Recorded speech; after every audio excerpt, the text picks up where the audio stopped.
Sai with Chitra. மாநில கல்லூரி மாணவர்கள் வழங்கும் ஸ்ருதி. அப்போ வந்து எல்லாரும் அந்த காலேஜில் படித்தவங்க அந்த ஆரம்பித்தேன். அப்போ அப்படியா தான் சார் லக்ஷ்மண் ஸ்ருதிக்குள்ளே நான் போகிறேன். அப்போ 2-3 நிகழ்ச்சி லக்ஷ்மண்னா யாருன்னு எனக்கு தெரியாது. அவர் வந்து ஒரு காதல் தோல்வியில் பிரேக் ஆகிட்டு இருந்தார். அப்போ அந்த பெண்ணுக்கிட்ட போய் பேசுகிறதுக்கு என்னை தூது விடுறதுக்கு என்கிட்ட பேசுகிறாரு. இப்படி தான் எங்களோட ரொம்ப நாங்கள் க்ளோஸ் ஆனது. அப்போது 2001 நான் முழு நேர பின்னணி பாடகியாக ஆகிறேன். வித்யாசாகர் சார் ஒரு பாட்டு கொடுக்குறாரு. அதுக்கப்புறமா 2003 மன்மதராசா வருது எனக்கு. அதுக்கப்புறமா அது பட்டி தொட்டி எங்கும் ஹிட் ஆகுது. எல்லா மியூசிக் டைரக்டர்ஸும் என்னை கூப்பிடுறாங்க. லக்ஷ்மண் ஸ்ருதியை பொறுத்த வரைக்கும் உங்களுக்கு ஒரு கம்ஃபர்டபுளான ஒரு மியூசிக் ட்ரூப் அது. கம்ஃபர்டபுள்னா அது பெரிய எனக்கு எக்ஸாம் எழுதுகிற ட்ரூப் சார் அது. ஏன்னா கச்சேரியில் அப்போல்லாம் பார்த்தீங்கன்னா நம்ம ஆளுங்க தானே நம்மள இவ்ளோ தூரம் சப்போர்ட் பண்ணி கூட்டிட்டு வந்தாங்க. அவங்களுக்கு தெரியாதா அவங்களோட பெஸ்ட் ஹாலிடேஸ் நம்ம கூட தான். GT Holidays, South India's #1 travel brand.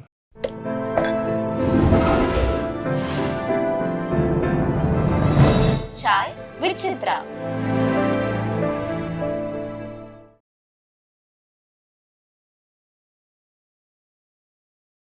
எப்படி அந்த வாய்ப்பு அமைஞ்சது அவருக்கு மனைவி ஆகக்கூடிய வாய்ப்பு? இல்லை, அது பெரிய ஒரு கடவுள் போட்ட முடிச்சுன்னு தான் சார் சொல்லணும். அவர் எங்கேயோ வண்ணாரப்பட்டியில் இருந்தவர், நான் எங்கேயோ குடம்பாக்கத்தில் இருந்தேன். இசை எங்களை சேர்த்துது சார். ஃபஸ்ட்டு இசை எங்களை சேர்த்துது. லக்ஷ்மண் ஸ்ருதிக்கு என்னை கூப்பிடுறாங்க. ஒரு ட்ரூப்லேருந்து ஒரு பேஸ் கிட்டாரிஸ்ட் வந்து பாலுன்னான்னு சொல்லிட்டு அவர் வந்து கூப்பிடுறாரு. நான் வந்து அப்போது நிறைய ட்ரூப்ஸ்லாம் பாடிட்டுருக்கேன் சார். நான் பர்மனெண்ட்டாக ஒரு குரூப்புன்னு இல்லாமல் யார் ஃபஸ்ட்டு டேட் கொடுக்குறாங்களோ அவங்களுக்கு போய் பாடுவேன். அப்போது அவங்க ட்ரூப்பில் சீலிமா பாலாஜின்னு சொல்லிட்டு அவங்க சீலிமா வந்து PhD படிச்சுட்டு இருந்தாங்க. அப்போ அவங்களுக்கு ஏதோ எக்ஸாம்ன்றதுனால வேறு பாடகி வேணும் அந்த நேரத்துக்கு அப்படின்போது என்னை கூப்பிட்டாங்க. ஒரு திருமண நிகழ்ச்சியில் பாடிட்டுருக்கேன். அப்போ நைட் ப்ரோக்ராமுக்கு வந்து கூப்பிட்றாங்க. இப்போ தான் சார் டைம்லாம் வந்து 6 to 10, 7 to 10ன்ற மாதிரி கண்டிஷன் ஆகிடுச்சு. இப்போல்லாம் 10 மணிக்கு மேலே நிகழ்ச்சி நடத்தக்கூடாதுன்ற. அப்போல்லாம் அப்படி இல்லை சார். 6 மணிக்கு கல்யாண நிகழ்ச்சி ஆரம்பித்து 9-9:30 முடிச்சிருவோம். அதுக்கு மேலே பப்ளிக் ஷோ பார்த்திங்கன்னா 10-11 மணிக்கு ஆரம்பித்து 2 மணி வரைக்கும் போகும் அப்போல்லாம். ஸோ அப்போது அந்த மாதிரி வந்து என்னை கூப்பிட்றாரு, நீங்கள் வாங்க இந்த நிகழ்ச்சிக்கு அப்படின்னு சொல்லி. அப்போ லக்ஷ்மண் யாருன்னு தெரியாது. அப்போ லக்ஷ்மண் ஸ்ருதின்ற பேர் இல்லை, வெறும் ஸ்ருதின்னு இசை மழை. ஏன்னா இவங்க மாநில கல்லூரி மாணவர்கள் வழங்கும் ஸ்ருதின்னு. அப்போ வந்து எல்லாரும் அந்த காலேஜில் படித்தவங்க அந்த ஆரம்பித்தேன். அப்போ அப்படியா தான் சார் லக்ஷ்மண் ஸ்ருதிக்குள்ளே நான் போகிறேன். அப்போது 2-3 நிகழ்ச்சி லக்ஷ்மண்னா யாருன்னு எனக்கு தெரியாது. லக்ஷ்மணும் அந்த நிகழ்ச்சிக்கு பெருசாக வரல, 2 நிகழ்ச்சி வரல. அதுக்கப்புறமா லக்ஷ்மண் வரார் அந்த ட்ரூப்புக்கு. வேறு காரணங்களுக்காக வர முடியாமல் அதுக்கப்புறம் வராரு. அப்போ தான் பார்க்குறேன் நான், ஒரு தான் லக்ஷ்மண் அப்படின்னு சொல்லிட்டு. அப்போவும் பெரிய அறிமுகம்லாம் இல்லை. அவர் ஒரு குழு நடத்துகிறவர், நான் ஒரு பாடகி அப்படின்ற ஒரு இது தான் இருந்தது. அதுக்கப்புறம் என்னன்னு தெரியல சார், ஏதோ ஒரு ஈர்ப்பு அவர் மேலே. அவர் வந்து அவரோட டிசிப்ளின், அவர்கிட்ட எந்த கட்டப்பழக்கமும் கிடையாது சார். ட்ரிங்க்ஸ் சாப்பிட மாட்டார், சிகரெட் பிடிக்க மாட்டார், வெத்தலை பாக்கு போட மாட்டார். அந்த மாதிரி எந்த ஒரு கெட்ட பழக்கமும் அவர்கிட்ட கிடையாது. அது ஒரு காரணமாக இருந்தது. ஏன்னா எனக்கு அந்த மாதிரி விஷயங்கள் ஒரு பாதிப்பு தந்ததுனால இது பார்க்கும்போது இதெல்லாம் இல்லாத ஒரு மனிதர் இருக்கார் அப்படின்ற ஒரு ஈர்ப்பு கூட முதல் ஈர்ப்பு. ஆமாம், அது ஒரு பெரிய டிக் போடுறதுக்கு நம்மளுக்கு இருக்கும் இல்லைங்களா அது. ஆனால் ஆப்போசிட் சைடில் நம்மளை பிடிக்குமா அப்படின்றது நம்மளுக்கு தெரியாது இல்லைங்களா. நமக்கு பிடிக்கும், பட் எல்லாருக்குமே நம்மளை பிடிக்கணுன்ற கட்டாயம் இல்லை. எனக்கு அப்படியா பிடிச்சது அவரை. அதுக்கப்புறமா அவர் வந்து ஒரு லவ் ஃபெயிலியரில் இருந்தார். அப்போ அவர் வந்து ஒரு காதல் தோல்வியில் பிரேக் ஆகிட்டு இருந்தார். அப்போ அந்த பெண்ணுக்கிட்ட போய் பேசுகிறதுக்கு என்னை தூது விடுறதுக்கு என்கிட்ட பேசுகிறாரு. இப்படி தான் எங்களோட ரொம்ப நாங்கள் க்ளோஸ் ஆனது ஆக்சுவலி. அப்போது இது மாதிரி நீங்கள் வந்து அவங்கக்கிட்ட போய் பேசணும் அப்படின்னா நான் அப்போ அவரை லவ் பண்ண சொல்லி. ஆமாம், அவங்க வந்து இவர் வேணான்னு சொல்லி ஒதுங்கி போயிட்டாங்க. இந்த சினிமாவில் வர கிளைமேக்ஸ் மாதிரி ஷாக் ஆகிட்டேன். இல்லை, நம்ம அவரை லவ் பண்ணுறோம், அவர் அவங்க காதலுக்கு தூது சொல்கிறார். சரி, ஓகே அப்படின்னு சொல்லிட்டு, சரிங்க பரவாயில்ல அப்படின்னு சொல்லிட்டு ஒரு நாள் மீட் பண்ணுறோம். அப்போது மீட் பண்ணோடனே இது மாதிரி என்னை விட்டுட்டு போயிட்டாங்க அப்படின்னு அந்த டீட்டெயிலாம் என்கிட்ட சொல்கிறாரு. சரி அப்படியாங்க, சரி ஓகேங்க, நான் பார்த்து பேசுகிறேன் அப்படின்னு சொல்லிவிட்டு நானும் வந்துடுறேன் சார். இதுதான் எங்களுக்குள்ளே நடக்கிற ஒரு இது. அதுக்கப்புறமா எங்கள் ட்ரூப்பில் ஒரு கீபோர்ட் பிளேயரு, நான் ரொம்ப அன்பாக அவர்கிட்ட அண்ணான்னு பேசுவேன், எல்லாத்தையுமே ஷேர் பண்ணுவேன் அவர்கிட்ட.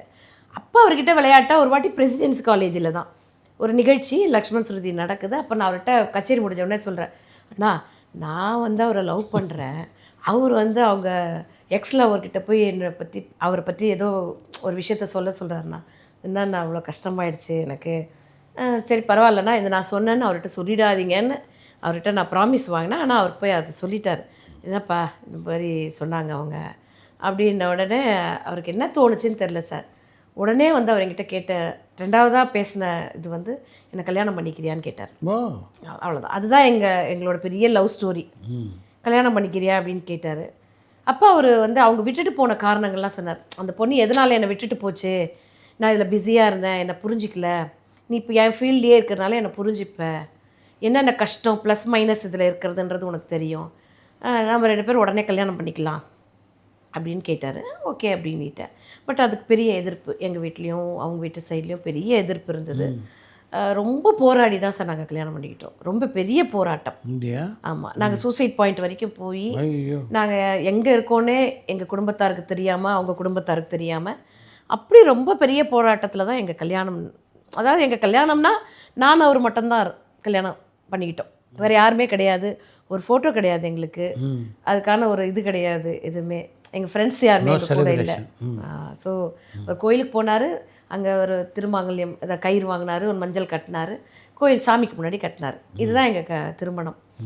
ஸோ அதனால் அந்த ஒரு வெறின்னு கூட சொல்லலாம் சார். அந்த ஒரு மன இது இவங்களுக்கு முன்னாடிலாம் நம்ம ஜெயிச்சு காட்டணும், தப்பு இல்லை நம்ம பண்ணது, நமக்கான துணை தானே நம்ம தேர்ந்தெடுத்திருக்கோம், அவருக்கான துணை தானே என்ன தேர்ந்தெடுத்திருக்காரு, இதில் எங்கே நாங்கள் தப்பு அப்படின்றத அந்த ஒரு பெரிய போராட்டம், பெரிய வாழ்க்கையோட அந்த ரொம்ப ஸ்ட்ரகிளாக இருந்தது சார். அதெல்லாம் போராடி தான் சார் நாங்கள் வந்தோம். அச்சீவ் பண்ணணும், இந்த கல்யாணம் தப்பு இல்லை அப்படின்றத நாங்கள் வந்து எங்கள் பேரண்ட்ஸ்க்கு சொல்லணும், அவங்க பேரண்ட்ஸும் புரிஞ்சுக்கணும் அப்படின்ற ஒரு பெரிய போராட்டத்தில் தான் சார் எங்களுக்கு திருமணம் நடந்தது. அப்படி தான் லக்ஷ்மணை மீட் பண்ணேன். பட் லக்ஷ்மண் வந்து என் கணவர் அப்படின்றத தாண்டி எனக்கு ஒரு நல்ல ஆசான் சார். நல்ல ஒரு கைட், என்னை வந்து ரொம்ப அழகாக கைட் பண்ணுவார். எப்படி போகணும், எப்படி இருக்கணும், என்னென்னலாம் நீ கற்றுக்கணும், எதெல்லாம் உன்னோட லைஃப் ஜேர்னியில் வந்து யூஸ் ஆகும் அப்படின்னு எனக்கு நிறைய விஷயம் சொல்லி கொடுத்தார் சார். அதில் நான் மறக்க முடியாதது வந்து நான் சினிமா கச்சேரின்றது வந்து நான் 14 வருஷம் லக்ஷ்மண் சுருதிலேயே இருந்தேன் சார். நான் லக்ஷ்மண் சுருதியில் வந்ததுக்கப்புறம் வெளி நிகழ்ச்சிகள்லாம் குறைச்சிட்டேன். அதுக்கப்புறமா சுத்தமாக போகாமல் ஆரம்பிச்சிட்டேன். பர்மனன்ட் சிங்கராக இவங்க ட்ரூப்லேயே இருந்துட்டேன். அதுக்கப்புறமா 2001 நான் முழு நேர பின்னணி பாடகியாக ஆகிறேன். வித்யாசாகர் சார் ஒரு பாட்டு கொடுக்குறாரு. அதுக்கப்புறமா 2003 மன்மதராசா வருது எனக்கு. அதுக்கப்புறமா அது பட்டி தொட்டி எங்கும் ஹிட் ஆகுது. எல்லா மியூசிக் டைரக்டர்ஸும் என்னை கூப்பிடுறாங்க. அதே நேரத்தில் ஆந்திராவில் அண்ட் அமலாபுரம்னு ஒரு சாங் தேவி ஸ்ரீ பிரசாத் ஹிட் ஆகுது, பெரிய ஹிட். இது ரெண்டுமே மாஸ் ஹிட் ஆனதுனால சார் இங்கே அங்கே ட்ராவல் வந்து எனக்கு ஜாஸ்தி ஆகிடுச்சு. எனக்கு ஒரு நாள் காலைல ஹைதராபாத் போனேன்னா அங்கே 4 சாங் பாடுவேன், நைட் ஃப்ளைட்டில் இங்கே வருவேன், இங்கே ஒரு 2-3 சாங் பாடுவேன். நான் கமிட் பண்ண கச்சேரிகள் இருக்கும் சார், அங்கங்கே கச்சேரி கூப்பிடுவாங்க, அந்த கச்சேரிக்கு ஓடுவேன். ஸோ இப்படி ஃபாஸ்ட்டாக ஆகிடுச்சு சார். என்ன லைஃப் வந்து திடீர்னு ஒரு மாதிரி சேஞ்ச் ஆகிடுச்சு எனக்கு. லக்ஷ்மண் ஸ்ருதி கூட அவர் பின்னாடியே ஒரு நாய்க்குட்டி மாதிரி போனேன் நான். எல்லாமே அவர் பார்த்துப்பார், எல்லாமே அவர் இருக்கார். நம்மக்கிட்ட பாட்டு எடுக்கணும், பாடணும், அவ்வளோதான். இதுதான் என்னோடய வேலையாக இருந்தது. போனதுக்கப்புறம் எல்லாமே நானே பார்த்துக்கணும், எனக்கு நானே பிஆர்ஓவாக இருக்கேன், எனக்கு நானே சம்பளம் பேசுகிறேன், எனக்கு நானே எல்லாமே பார்த்துக்கிறேன் அப்படின்னும் போது எனக்கு ரொம்ப அது ஒரு ஸ்டக் ஆகிட்டேன் சார் நான்.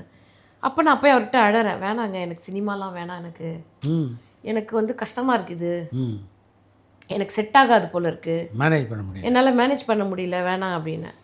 அப்போ தான் அவர் வந்து உட்கார வச்சு எனக்கு சொல்கிறார், இல்லை இது வந்து எல்லாருக்குமே இந்த வாய்ப்பு கிடைக்காது, ஏன்னா உனக்கு கிடச்சிருக்கு அப்படின்னும்போது நீ அதுக்கான உன்னை தயார்படுத்திக்கோ. நீ வீட்டை விட்டு வாசலை விட்டு வெளியில் போகிற அப்படின்னா உனக்கு சாப்பாடு கிடைக்காது, நல்லா தங்குற இடம் கிடைக்காது, ட்ராவலிங் பயங்கரமாக இருக்கும், இதெல்லாம் கிடைக்காதுன்ற மைண்ட் செட்டில் நீ போ. அப்போ எது கிடைச்சாலும் உனக்கு அது வந்து சந்தோஷமாக இருக்கும். சாப்பாடு கிடைக்காது அப்படின்னு நம்மளுக்கு வந்து 5 ஸ்டார் ஹோட்டலில் சாப்பாடு கிடைக்கும், நீ போனீங்கன்னா சில நேரத்தில் கையேந்தி பவனில் உனக்கு சாப்பாடு கிடைக்கும்.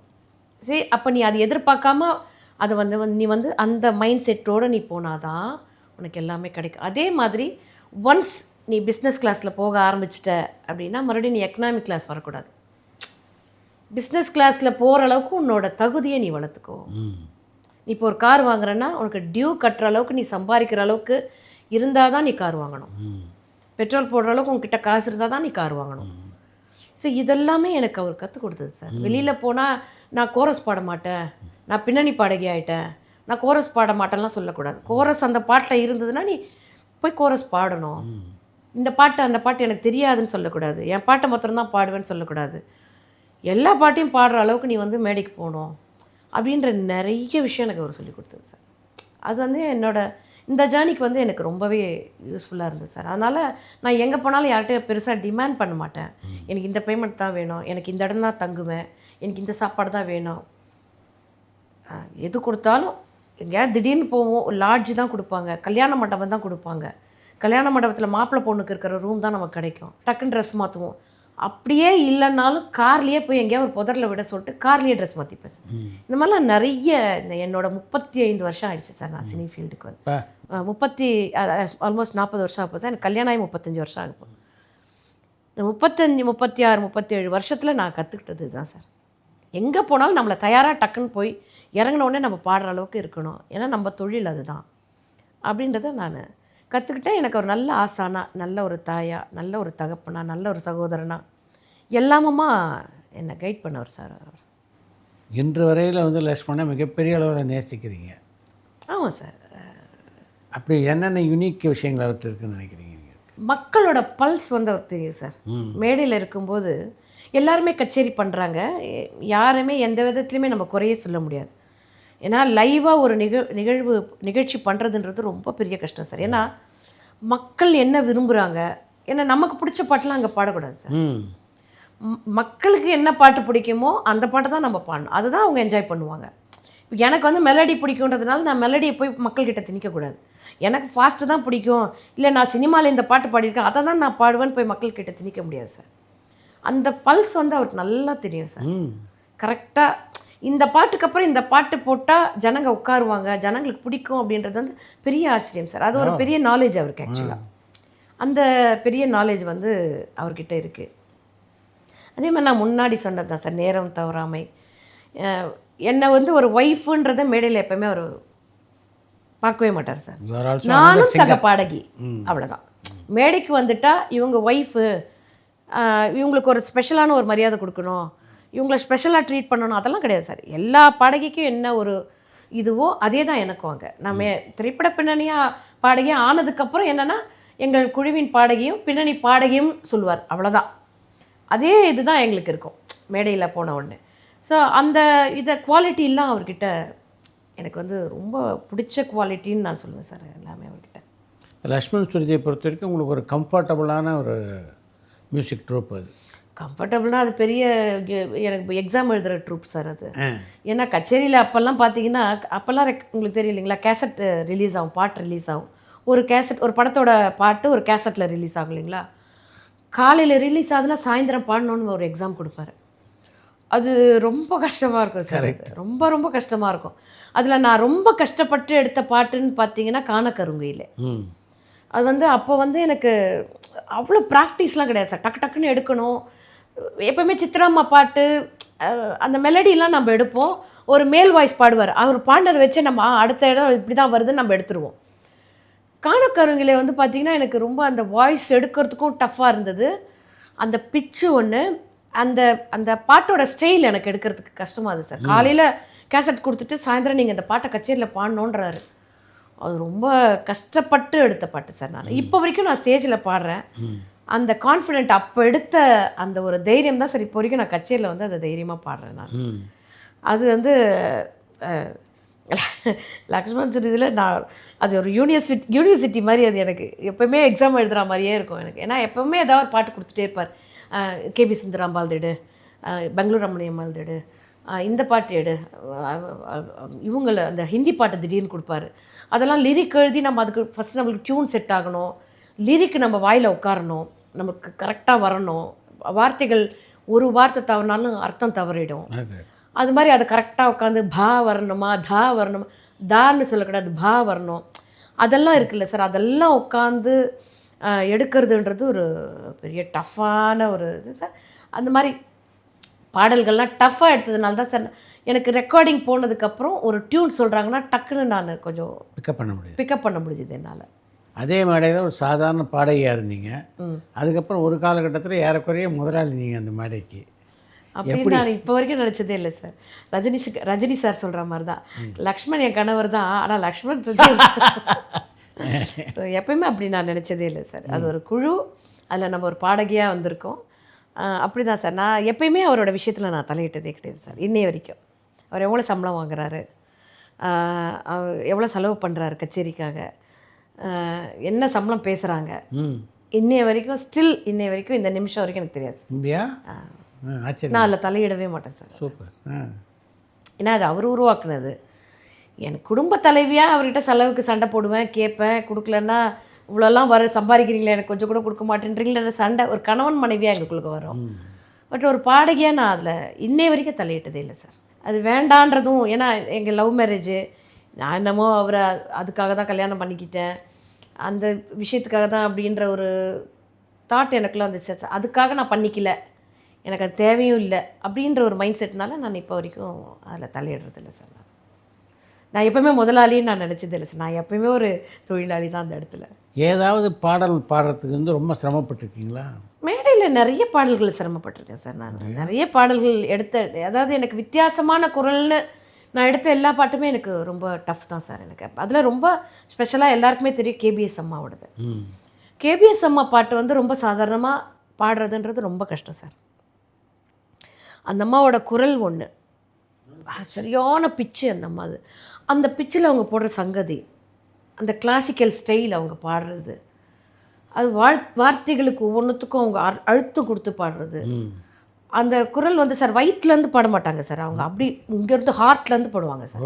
அது ஒரு ஆக்சுவலாக ஒரு டெக்னிக் இருக்குது சார். அது அந்த வாய்ஸ் தெரப்பின்னு சொல்கிறாங்க பாருங்கள் சார், அது மாதிரி தான் இது. ஒவ்வொரு குரலும் ஒவ்வொரு இடத்துலேருந்து நம்ம பாடுறதுன்றது ஒன்று இருக்குது சார்.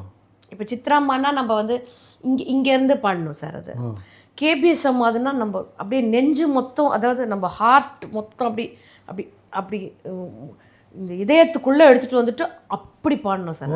அது எப்படி டெக்னிக்கலாக சொல்கிறதுன்னு எனக்கு தெரியல. இப்போ சித்ராம்மானா சின்ன குயில் பாடும் பாட்டு தொண்டை கட்டியிருக்கு எனக்கு, அப்படி பாடலாம் சார். இப்போ கேபிஎஸ் அம்மா, பெங்களூர் ரமணி அம்மாள், இவங்கெல்லாம் அப்படி இல்லை. இப்போ எஸ்வரலட்சுமி அம்மா கூட பார்த்தீங்கன்னா ஓப்பன் வாய்ஸ் தான் அவங்களுக்கு. எடுதல் தான் நடி தில்லையிலே அதை அப்படின்னு அவங்களுக்கு வந்து அந்த அந்த ஓப்பன் வாய்ஸாக இருந்தாலும் அந்த ஒரு சாஃப்ட்னஸ் இருக்கும். கேபிஎஸ் அம்மா அது அப்படி இல்லை சார். அவங்களுக்கு வந்து அந்த கம்பீரம் கொடுத்தாதான் அது கம்பீரமான வாய்ஸ் இல்லை சார். அப்போ வந்து நம்ம அந்த கம்பீரமாக உணர்ந்தால் தான் அதை பாட முடியும் சார். அதை இப்போ உதாரணத்துக்கு, ஒருவனுக்கு ஒருத்தியார உயிர் மூச்சு உள்ளடக்கி அப்படின்னு அந்த கம்பீரத்தை நம்ம அவங்கள உள்ளே எடுத்துகிட்டு வந்து அந்த கம்பீரம் அப்படின்னு எடுத்துகிட்டு வந்தால் தான் சார் அந்த வாய்ஸ் வரும். அது நிறைய டெக்னிக் இருக்குது. அது அப்போ வந்து அந்த வயசில் எனக்கு அந்த அம்மா வாய்ஸ் எடுக்கும்போது இந்த டெக்னிக்லாம் புரியல சார். அந்த அம்மா ஐயோ சங்கதி போட்டிருக்காங்களே, இந்த கிளாசிக்கல் ஸ்டைலாக இருக்குது, இந்த சங்கதிலாம் இருக்குது, இது நமக்கு எப்படி வரும். அப்போ என்ன பண்ணுவேன், எனக்கு எப்படி தோதா வருதோ அப்படி மாற்றிப்பேன். ஏன்னா அந்த அம்மாவோட பாட்டை முழுமையாக நம்மளால் பாட முடியாது, அப்படியே பாட முடியாது. அந்த அம்மா பாடினாங்கன்னா அது அந்த அம்மா மட்டும்தான். எப்படி ஒரு எம்ஜிஆரோ, ஒரு சிவாஜியோ, ஒரு கேபிஎஸ் அம்மாவோ, ஒரு டிஎம்எஸ், அது அவங்க தான் சார். அதை நம்ம வந்து எடுத்துகிட்டு வந்து மக்கள்கிட்ட மறுபடியும் ஒரு ஞாபகப்படுத்துகிறோம், அவ்வளோதான் சார். நெக்ஸ்ட் ஜெனரேஷனில் நம்ம கொடுக்குறோம், அவ்வளோதான். அதுதானே கண்டி அவங்க சங்கதியை நான் அப்படியே முழுமையாக பாட முடியுமான்னா, ஏன்னா நான் கிளாசிக்கல் படிச்சிருக்கேனே கண்டி நான் ரொம்ப கிளாசிக்கல் படித்ததில்லை சார். அவங்களுக்கு பாட்டெல்லாம் பாடுறதுக்கு நிறைய கர்நாடக சங்கீதத்தை வந்து ஞானம் வேணும், ப்ளஸ் வந்து கர்நாடக சங்கீத இசை கச்சேரியை தனியாக பண்ணக்கூடிய அளவுக்கு ஞானம் வேணும் சார். அது அந்த அளவுக்கு நம்மளுக்கு நம்மது ஒரு மேடை பாடகியாக தான் அவங்க பாட்டெல்லாமே எடுத்தோம். ஸோ அப்போ அந்த டெக்னிக் எனக்கு தெரியாது சார். எப்படி இந்த அம்மாவோட குரலை அப்படி எடுத்துகிட்டு வருது, அது ஒரு மிமிக்ரி மாதிரி தான் சார். இதெல்லாமே மிமிக்ரி மாதிரி தான், அந்த பாட்டில் ஒரு மிமிக்ரி கரெக்ட் தான். அவ்வளோ. ஸோ அந்த அம்மாவோட குரல் ரொம்ப கஷ்டப்பட்டு தான் சார் எடுத்தேன். 100% என்னால் இப்போ தர முடியலன்னாலும் இப்போ வரைக்கும் நான் சொல்கிறது தான். இப்போ வரைக்கும் எப்படி மேடை எழும்போது நான் ரொம்ப பயப்படுவேன்னா, ஃபஸ்ட்டு பாட்டுக்கு எனக்கு ஒரு ஷிவரிங் இருக்கும் சார். அதே மாதிரி தான் அந்த அம்மா பாட்டு இப்போ வரைக்கும் ப்ராக்டிஸ் பண்ணிகிட்டே தான் இருக்கேன். எங்கேயாவது எப்போவுமே அந்த அம்மா பாட்டு கேட்கும்போது, இந்த இடத்துல இந்த ஒரு குட்டி சங்கதி போட்டிருக்காங்களே, அதை நம்ம மிஸ் பண்ணிட்டோமே அப்படின்னு ஒரு வாட்டியும் ஒரு விஷயத்த அந்த அம்மா பாடல்களை கேட்டுட்டு ரொம்ப சிரமம் தான் சார். ஏன்னா அந்த அம்மாவோட பாட்டை மேடையில் பாடிட்டு அடுத்து நம்ம உடனே ஒரு மெலடி பாடணும் அப்படின்னா கொஞ்சம் கஷ்டம்தான். அதுக்குள்ளே நம்ம ஒரு டியூன் பண்ணுற மாதிரி தான் நம்ம குரலை, அது ஒரு சுவிட்சை மாற்றி பாடுற மாதிரி தான் அது டெக்னிக்காக பாடணும் சார். அந்த அம்மாவோட குரல் தான் நான் மேடையில் பாடினதில் ரொம்ப சிரமமாக எடுத்த குரல்னு சொல்லுவேன் சார். நீங்கள் மேடையில் பல பேர் பாடுறதை பார்த்து ரசிச்சிருப்பீங்க. இதில் யார் மேடையில் பாடினது வந்து உங்களுக்கு ரொம்ப பிடிச்சிருந்தது? பாலு மாதிரி எந்தெந்த பாடல்களோட நெருங்கி பழகக்கூடிய வாய்ப்பு உங்களுக்கு அமைஞ்சது? எல்லாரோடையுமே சார். மனோண்ணா வந்து எனக்கு இன்னொரு அப்பா மாதிரி. ஜேசுதாஸோட பழைய மேடையில் அவர் வந்து ரொம்ப ஸ்ட்ரிக்டாக இருக்க மாதிரி, ஏதோ ரொம்ப ஒரு இறுக்கமாக இருக்க மாதிரி தெரியும். மொரோஸாக இருக்க மாதிரி இருக்கும். ஆனால் அவரை பின்னாடி பார்த்தீங்கன்னா ரொம்ப காமெடியான ஒரு பர்சன், ரொம்ப ஜாலியாக இருக்க பர்சன். அப்படி தான் நாங்கள் மேடை பின்னாடி அவரை பார்த்தது. விடிய கதை எழுது பாடும்போது எனக்கு ஒரு இடம் சரியாக வரல சார். பொதுவாக ரசிகர்கள் எந்த மாதிரியான பாடலுக்கு மிகுந்த வரவேற்பு தராங்க? இல்லை, ஒவ்வொரு மேடையும் ஒவ்வொரு மாதிரி ரசிகர்கள் தான் சார். இந்த தான் அப்படின்றது இல்லை சார். இப்போ நடுவில் ஒரு ஒரு கானா சாங் மாதிரி ஒன்று ஹிட் ஆச்சு சார். காற்று மேலே, காற்று கீழே, காற்று சைடில், காற்று ரைட்டில், காற்று மேலே காத்தடிக்குது, காற்று ரொம்ப நாத்தடிக்குது, கையில் பார்த்தா குப்பம் மேடுமா. பரபரப்பான சினிமா செய்திகள், நட்சத்திரங்களின் பேட்டிகள், சினிமா வரலாறு ஆகியவற்றை பார்க்கவும் படிக்கவும் உங்களுக்கான இணையதளம் touringtalkies.co.